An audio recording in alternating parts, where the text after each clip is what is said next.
Hey everybody. So, one topic that's always popular in the backpacking community is backpack weight.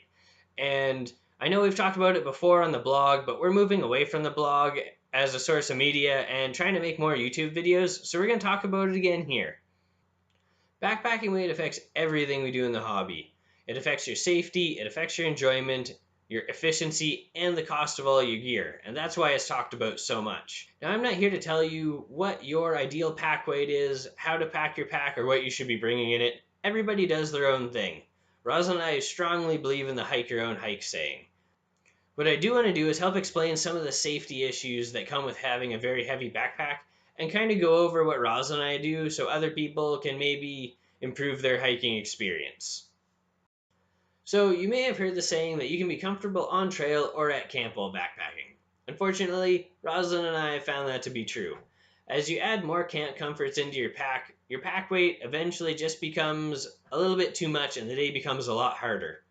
Roslyn and I prefer having a comfortable hiking experience on trail and have a more minimalistic approach for when we get into camp. This doesn't mean that we have no camp comforts, we just prefer having a lighter pack throughout the day while we're moving. So, what does a lighter pack weight mean for us? We're currently trying to keep our total pack weight to 30 to 35 pounds for a 5 to 6 day backpacking trip. With our 18-pound base weight, this means that we have 12 to 17 pounds of weight left over for food, fuel, and water. And as long as water sources are fairly regular, this is just right for us. So, what are we giving up for this? We're giving up extra clothing, we're giving up a spacious tent, and we're giving up camp accessories. Giving up extra clothing means that we only have one set of clothing for the entire trip and don't have a spare pair to change into halfway through. Giving up a more spacious tent means that we've got just enough room for the two of us and our essential gear inside, and all of the rest of our gear sits out in our vestibules during the night in our backpacks. The only camp accessory that we have is our sit pad. We don't have any camp chairs or hammocks or anything else to help make camp more comfortable, but we're fine with that to help make the trail a little easier for us.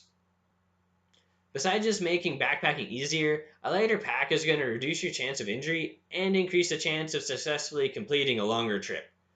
It's going to help you complete your longer trip, one, by helping minimize the risk of injury. Two, it's going to reduce the stress on your joints and feet, which reduces fatigue. And the pack weight is just going to be easier to control. So, in a bit more detail, the most common injuries that you're going to have while hiking are strains, sprains, cuts, bruises, and repetitive stress injuries like plantar fasciitis.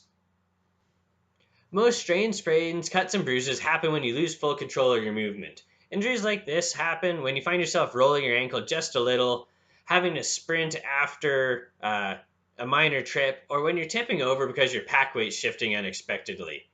Having the extra pack weight exaggerates all of these issues. So your small ankle roll becomes a full blown sprained ankle.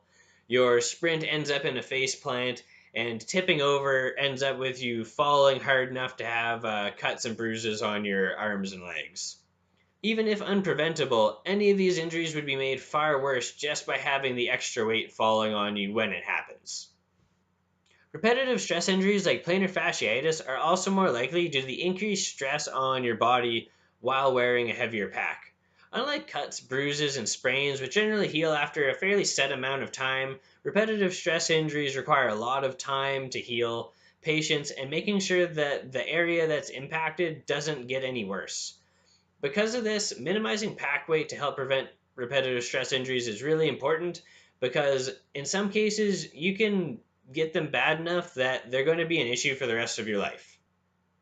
That's how a heavier backpack can increase your risk of injury, but it also decreases your chance of completing longer hikes.